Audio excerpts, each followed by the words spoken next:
Sometimes I speak a little Hindi to demonstrate to people how pronunciation and rhythm matter when listening. What I do is I sometimes say a phrase in Hindi, and I say it in the most English language accent pronunciation possible. And I say, "Did you understand that?" And people say, "No." I said, "Well, that's what it's like if you use Hindi pronunciation to speak English." So as I already told you that my channel's name is Grammar with Manju ma'am. So somewhere it sounds that my channel is all about grammar, but it's not only about grammar. Grammar is the part of my channel, undoubtedly. And I have been asked this question very often, multiple times, that what's the role of grammar in learning English? So my question to you is, what role does grammar play in helping non-native speakers to learn this language? So there's the learning of the language, and then there's successfully communicating. Mhm. Grammar is like the bones of the language, it's like the skeleton. If we looked at a cat or a dog Mhm. and it had no bones, it would just slump on the floor. It wouldn't look like a cat or a dog. It needs the bones. Equally, if it's only the bones, well, that's a skeleton, and the bones would just fall apart and crash on the floor. So you need the grammar to support everything else. Even if you translate the words one by one into English, you'll pronounce them as if they're Hindi words or Kerala words. My friend that I was talking about earlier, she's every word is an English word Right. with a Marathi accent, Marathi stressing, Marathi grammar, Marathi words choice. So if you think of the words, the pronunciation, the stress methods, the grammar, and the words choice, one of those is English. The other four are actually Marathi, even though every single word is an English word. True. This is True that. So this is true. called an yeah, and this is called an interlanguage, where you're using many elements of your first language and some elements of the target language. Now, So my next question is based on the same point which we discussed just now. Even in India, fluent speakers often struggle with mother tongue influence. Okay. So how can they eradicate or at least reduce to some extent? What a strategy they should follow actually? this is my area of specialization, so I'm delighted to talk about this. Just like changing gear in a car, when we first learn to start to drive, we've got to balance the accelerator and the clutch pedal, and then we've got to think about what we do with our hand. Oh, where do we move the gear stick to? Oh, it's all taking so much effort. Hello, Garden. Am I pronouncing your name correctly? First, you tell me that.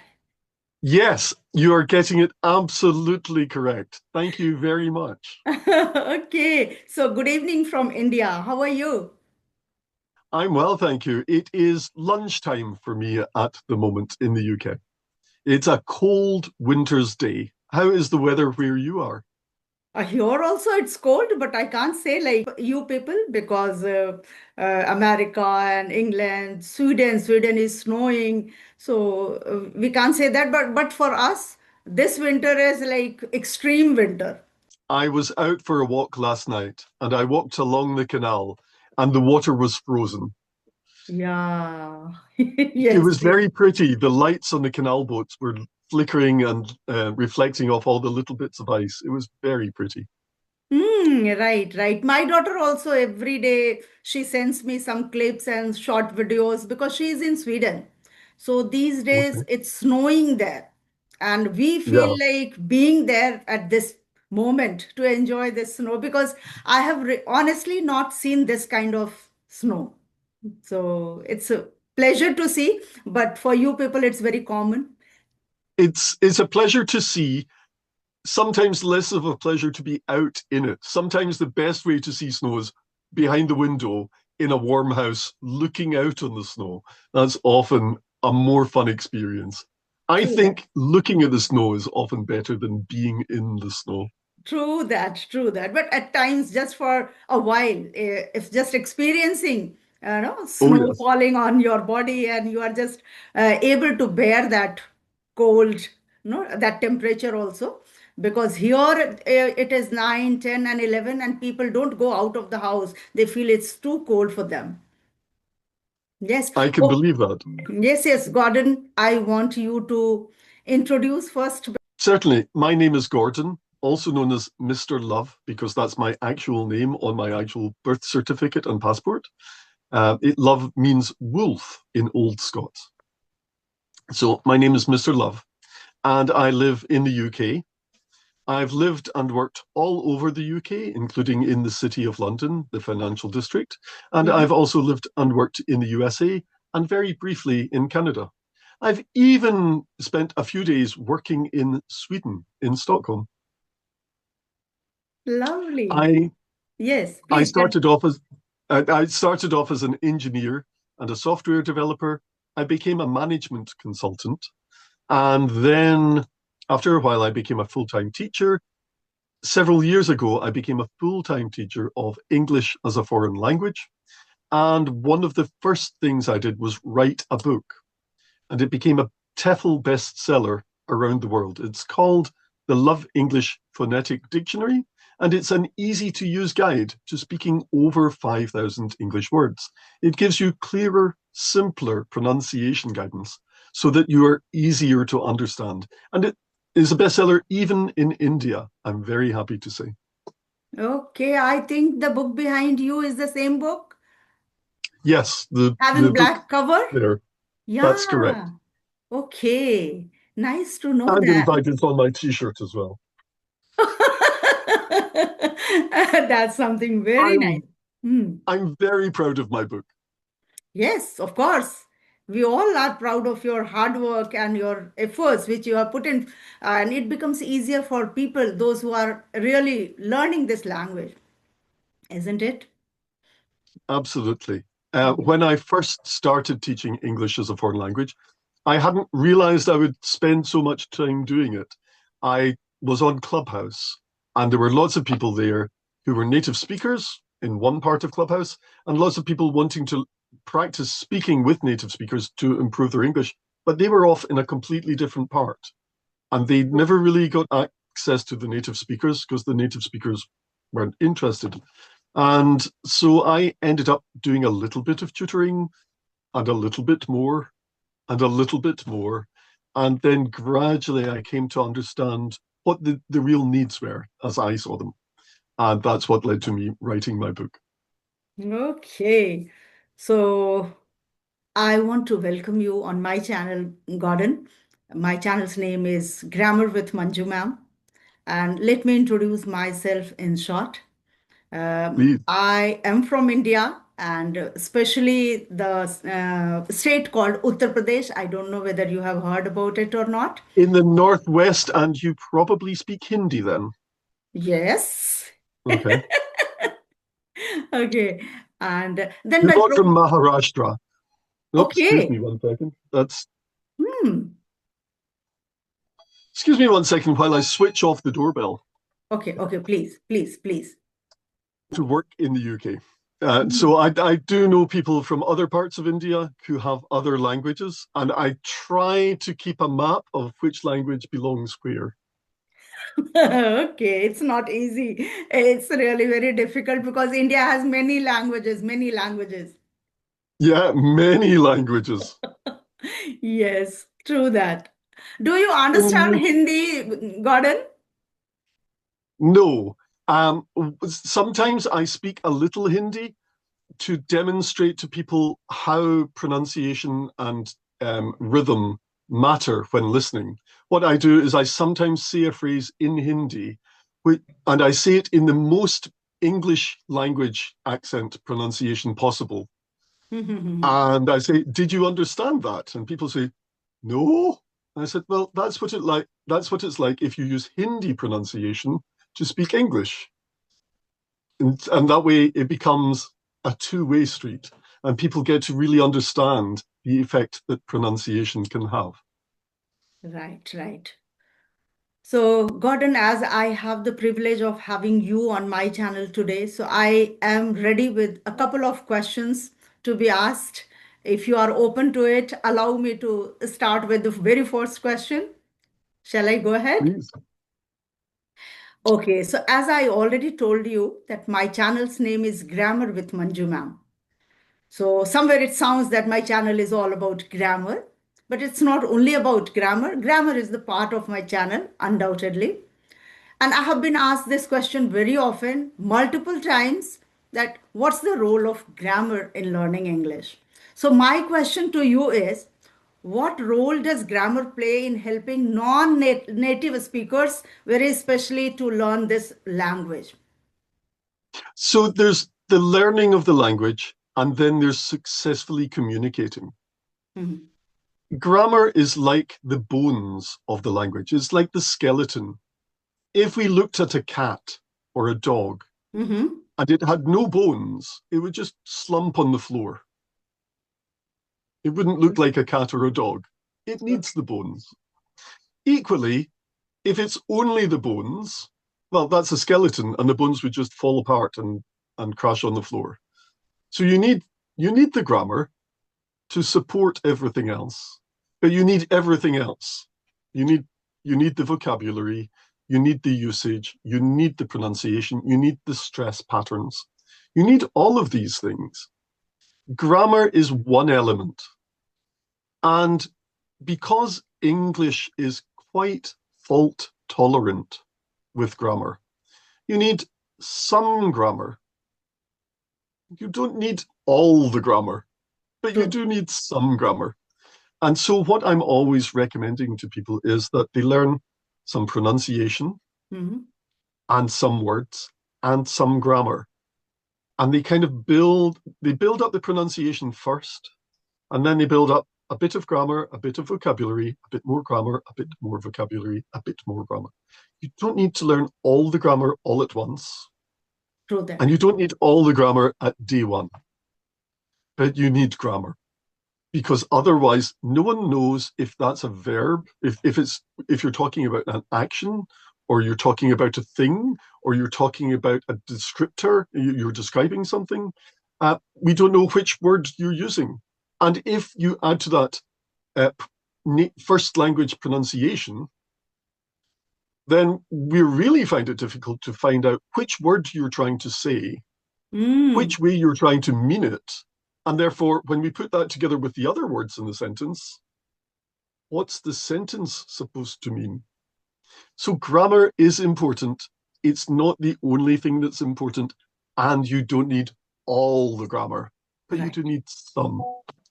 Right. You mean to say that fundamental and basic grammar is important so that people understand whether they want to say something about today, yesterday, tomorrow, or what exactly they want, and Yeah. which form of verb at least they need to use to express themselves correctly. Thank you so much Yeah. for answering this question so well. So, Thank shall I you. move ahead with the second question? Can I add to the part about grammar for learning English as opposed to communicating? The grammar, if you've got the basic grammar, it does help you set the words into context, which makes them more memorable, which means that when you learn them, you still know them 2 weeks later, 4 weeks later. Often there's a tendency to learn something when we're learning a new language. And then the next day we go on to learn something else. And the next day we go on to learn something else. And the next Mm. day we go on to, and 30 days later, at the end of the month, we've forgotten everything that we learned at the beginning Right, of the month. And right. grammar, basic grammar, can help structure our learning so that we remember it over the week, over the month, over the year. Mm. Right, right. And especially for Indians, I feel that we always have the tendency to translate from native language to English. And then there plays the role of grammar because it doesn't go word by word as it goes in Hindi. Yeah, every language has its own structure, its own beauty, isn't it? And if we use that language in that very way, then it sounds better and then it is more understandable, I feel. Yes, absolutely. Right, right, right. Coming to the next question, I would not take your much time. Okay, so the next question is, many people have skills because in India also, from starting from the kindergarten or you can say Montessori, we have English as a subject until class 12th. All of us have studied English. So many people have at least the basic English, alphabets, words, sentences, understanding of literature to some extent. But when it comes to speaking, actually, so they lack confidence. The very first thing, confidence, because they have a kind of feeling that I will be judged by someone. They have self doubt of making mistakes, maybe. So, how can they overcome this problem of like being judged? Overcoming the problem of being judged is a very difficult one Mm. because as native speakers grow up in English, because English has so many variations in accent, they vary in accent by class, Mhm. essentially caste. They vary by educational status. They vary by location. They vary by income, socioeconomic status, Mhm. and location. And every Mhm. location has different accents denoting class Mhm. and income. So as we grow up, native speakers are constantly assessing the other native speakers by the English that they use. Mhm. And if you look at America, there are 42 different accents at least. Mhm. In the UK, there are 56 different accents at least. Canada, 7. Australia, at least 7. New Zealand, at least 3. And then you've got South Africa, and then you've got other places as well. There are lots of accents, and native speakers are constantly assessing the accent for different pieces of information. We've grown up learning that that's what you do. No one teaches us to do it. Right. It's just between the age of 0 and 12, as you learn the language, you learn that there are lots of differences and you're assessing different things about the speaker based on how they speak. And there are definitely movements against that in the UK to try and make sure that no one assesses anyone based on pronunciation or accent, but we do it. We can't help Right. it. And there are academic papers published about the effect on credibility of different accents, especially non-native accents. True. However, Mm. as long as there are two aspects of accent, all of the stuff that I've talked about, and the other one is basic communication and intelligibility. If you can make the sounds clearly and use the rhythms of English, that means that people around the world get a much better chance of understanding which words you've used. And then if they understand which words are in the sentence you just spoke, we've got Mhm. a much better chance of understanding the sentence. And it comes in levels. It starts off, you say something and we just don't understand it. Then you improve and you say something. And if we're paying full attention, if our brain is switched fully onto Mhm. understanding, listening carefully, we will understand you. But it's like Usain Bolt going for a sprint. He can run really fast, but only for 10 seconds. Right. If you get him to run a marathon for 26 miles, Mm. he's going to run really fast for 10 seconds, and then he's going to go really slowly. He's not going to be able to keep it up for the entire time. And it's the same with listening to people if their pronunciation is using their first language. We can often do it, but we can't necessarily do it for a long time. Our brains just get tired out. So if you can use the sounds of English, and even more importantly, the rhythms of English, then what will happen is we will understand you easily and we can keep on understanding you minute after minute, hour after hour. Mm. You will notice that we're not spending all our time going, what? Right. Pardon? What did you say? Please repeat that. Right. Because those are the things that knock your confidence. And if we don't do any of that, you'll feel better. Right. And if you feel better, you'll be more confident. Mm. And if you feel more confident, often you'll feel more motivated to improve. Hey, I'm good. I'm doing well at English. Oh, I'd like to be even better. Right. And then if you're motivated to practice and learn, and you do practice and learn, well, the next time you try to communicate with someone, you'll do even better. And you'll get better feedback. And you'll feel more confident and more motivated. And so your confidence builds up as you go round and round, and your motivation builds up, and your communication builds up. And Mm, that just, it goes better and better over time. And one of the ways of looking at confidence is a lack of nervousness, a lack of anxiety, a right. lack of stress. So, one of the easy ways to feel less stressed and less nervous is to take 3 deep breaths Mm, before you go into a conversation. That tells your body that really it's not a stressful situation. You're not about to be mauled by a tiger. Everything's fine. true. And yeah, and that makes you feel more confident.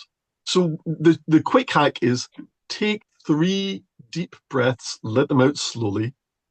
That will calm everything down. It will bring down your heart rate by 15%. You will feel better. You will Right. feel more relaxed. And often we talk about being relaxed and confident.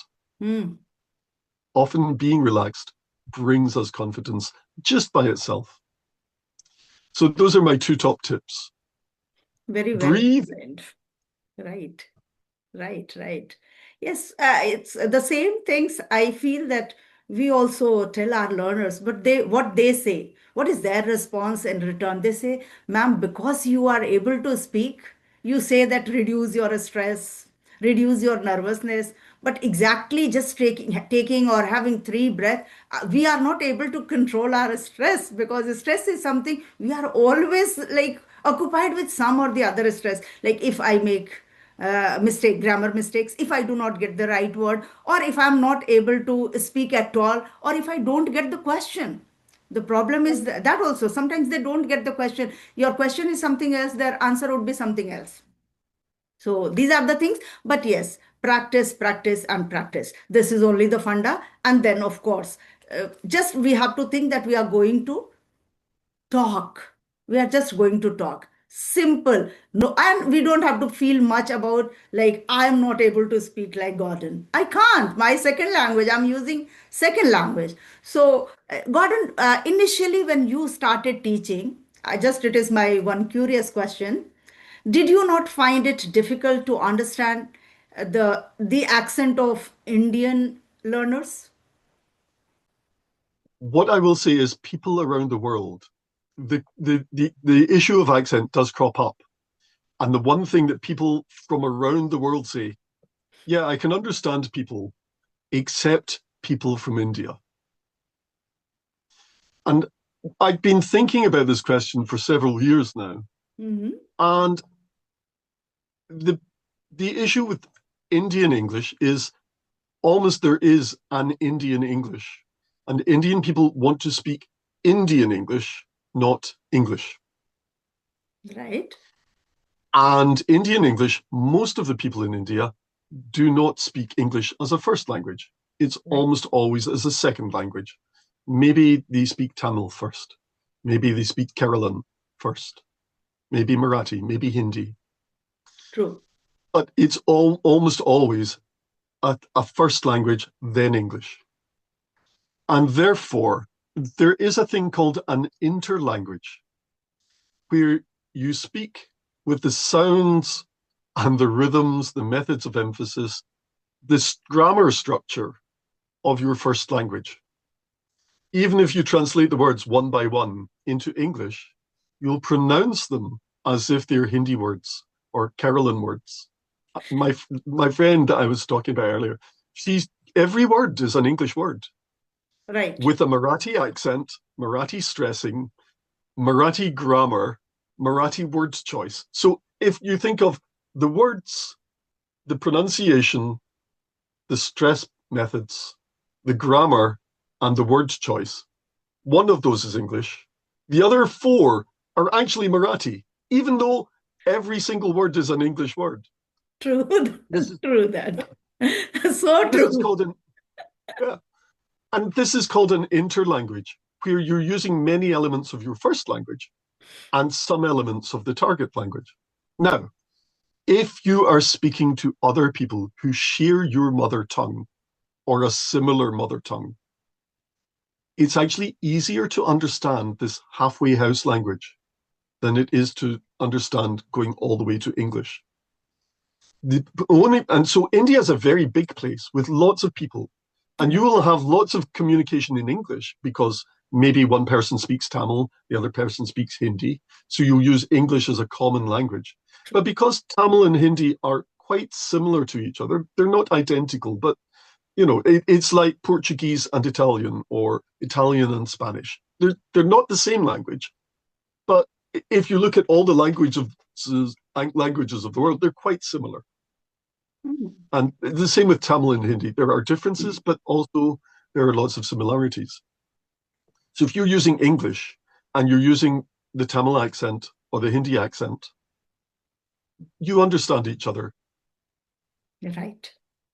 Right. If you speak to someone from Thailand and they're speaking Thaiglish, or you're speaking to someone from Indonesia and they speak Bahasa English, their halfway house language, or you speak to someone speaking Spanglish, they have, when they are using the sounds of their language instead of the sounds of English, because there's a little bit of overlap, but only a little bit of overlap. Some sounds are only in English, some sounds are only in Spanish. Same with Thai, same with Hindi, same with Tamil, same with Marathi. If you use the sounds which are only in Spanish, and the other person uses the sounds which are only in Hindi, sometimes there's no overlap. Right. When I'm listening to someone speaking Spanglish, I hear the bits that overlap with English. Same with people speaking one of the very many forms of Indian English, like Hindlish, for instance, I'm hearing the overlap with English, but often there's not much overlap. And so if the Spanish speaker is speaking to the Hindi speaker, they're not going to follow each other. So what I'm always saying, especially for people in India, is if you're only wanting to communicate to other people in India, the halfway house is going to be more successful for you most of the time. Right.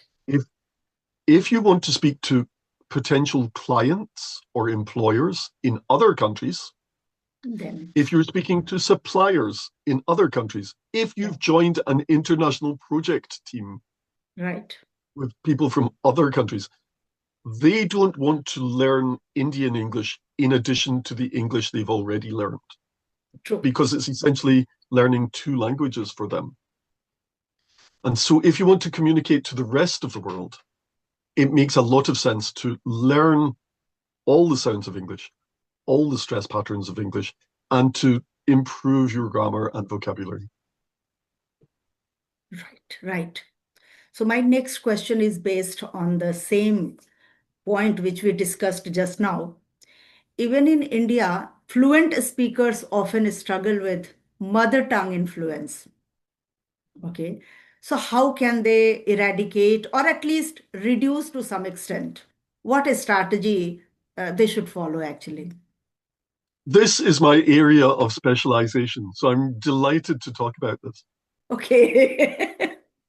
Okay. Often there's an approach taken called accent reduction, where you have an accent reduction coach and you talk to them in English and they teach you, oh, well, that bit, do that bit a bit differently. Oh, that word, you do that a bit differently. So if you have, say, 5,000 words of vocabulary or 10,000 words of vocabulary, you will go to the accent coach and bit by bit, they will try to address each of those 5,000 words or the 10,000 words. That's quite a long, slow process, and for most people, not very successful because it's such a big process. What I do instead, and I've written about this in my book, I teach just 36 sounds and 2 rhythm patterns, and that's not much to learn. And so, are you familiar with the children's toy Lego? So I think of it as Lego blocks. I give people lots of little Lego blocks, just a few dozen, and I teach them the Lego blocks, and I teach them which Lego block goes with which word. So they only have to learn about 40 things. And so you can, if you're really dedicated about it, learn it all and use it as habit within 4 weeks. Most people don't have an entire 4 weeks to devote to doing nothing but practice their accent. Most people, I find, the kind of good spot is teaching for 2 hours a week, and they practice for somewhere between 1 and 3 hours a week. Right. And do that for 3.5 months. And because of the psychology of forming habits, it takes about 3 weeks to form a habit. I teach you some new things. I send you away to practice for 3 weeks. It becomes a habit. You do it without thinking, just like changing gear in a car. When we first learn to start to drive, we've got to balance the accelerator and the clutch pedal, and then we've got to think about what we do with our hand. And, oh, where do we move the gear stick to? Oh, it's all taking so much effort. Right, right.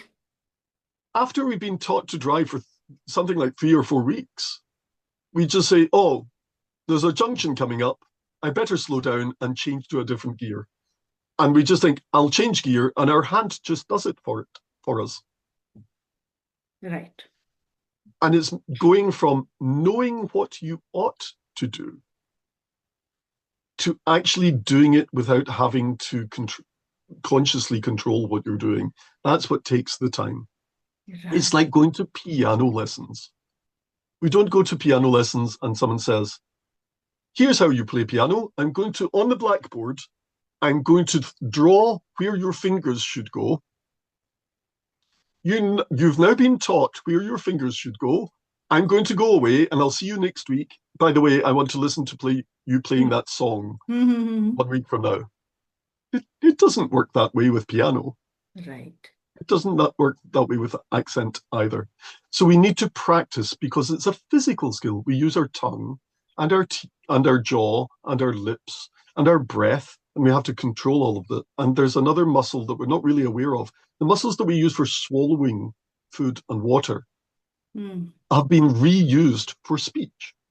Right. So we need to control all of these muscle groups, and we have to get them to work together.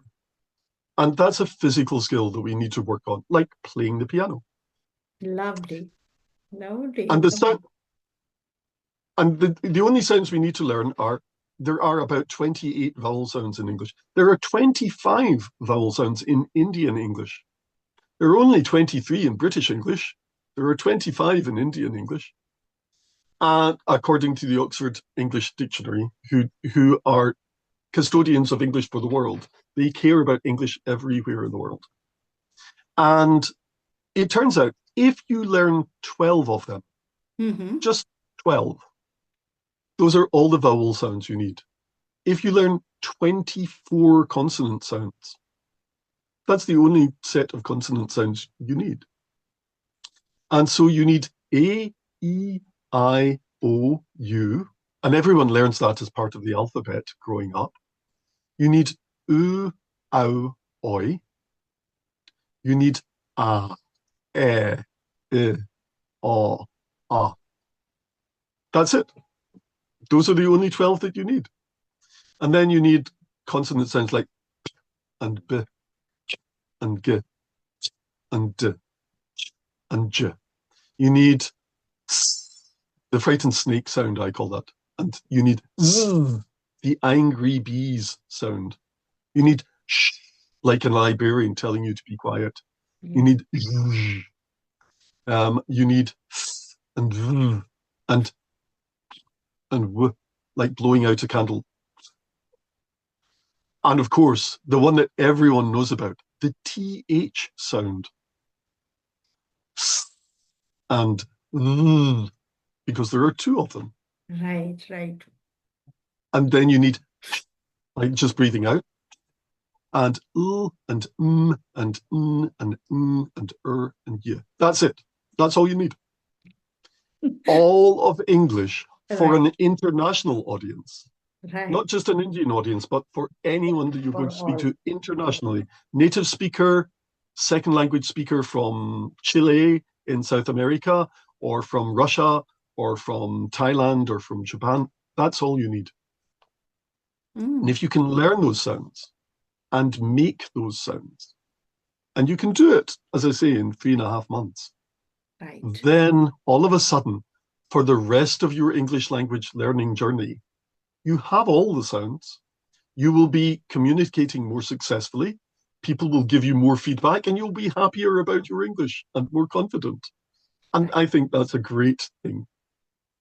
Right. Right.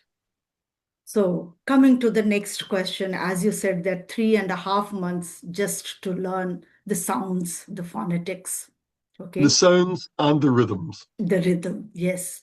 So here, my learners especially, they ask this, how long will it take me to speak English fluently? How long? So how do you respond to such learners? How long? Because according to me, I feel that it's not the same for everyone. The more you put in efforts, the more you get the output, isn't it? But how can trainers or teachers tell somebody that this is the time limit you would become fluent? So how would you address such kind of learners, Gordon? I want to hear from you. I come at it from several directions. One is I remind everyone that fluent isn't the same as skillful. In linguistics, the generally understood term is we can speak it like a native. That's what fluent means to most people. Mm-hmm. And I remind them that fluent just means speaking without pausing. You can use the wrong words. You can get your vocabulary wrong. You can use the wrong grammar. You can get the grammar very wrong. But if you're not pausing, technically, that's fluent speech. Mm. Then there are other people who put in a lot of pauses. That's the opposite of fluent speech. So most people aren't wanting to talk about fluency in a technical sense. What they're meaning is, when will I be just thinking in English, speaking in English like a native? When will I be doing that? And it turns out speaking without pausing is easy and fast. Speaking and thinking in English and speaking in English and speaking like a native, that's more of a journey. And so what I'd say is the Council of Europe have a standard for because there are so many languages in Europe. They have a common framework for assessing what level of skill you have. They have A0, you're a complete beginner. Mm-hmm. And they have the beginner level, Right. A1. Then you have the pre-intermediate level, A2. Then you've got the intermediate level, B1. Then the advanced intermediate, B2. And then you've got advanced 1 and advanced 2, which is really what people probably mean when they say, when will I be fluent? They probably mean, when will I be using advanced English? And you are absolutely correct. Everyone's journey is different. If you put in 5 minutes a week, you will not make the same progress as someone who does the same things and puts in 3 hours a week. But the good news is, over the last 20 years, there's been a lot of research done. I'm just going to pull out one of my favorite things, which I love even learners and students to know about. Oops, something's happening with my mic. How language are learned. Are learned by Lightbound and Spada. It's about how people learn languages. Doesn't matter which language in the world. Any new language. Any new language. And something's gone wrong with my mic, I think. Can I just 1 second? Yeah. Testing. Okay. My headphones have stopped hearing you. But I can hear you.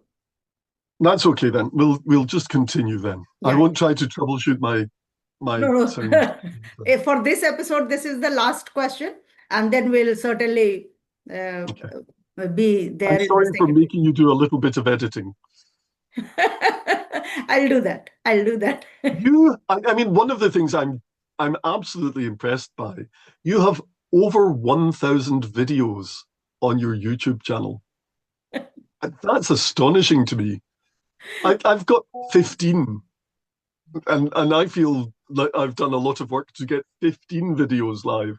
I cannot imagine how much effort it's been to get over 1,000 live. And so I'm assuming that you're quite skilled at getting videos ready for publication. Not exactly, but yeah. As you know, that Indians are very diligent people. I'm one of them. And being teacher, it becomes our habit.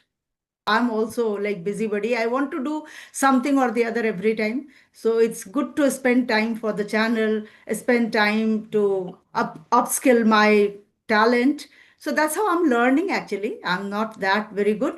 And it's not in a day or two. It's been 3 years when I started my channel. I started after my retirement. So that is another surprising thing Yes. that it's a new journey for me.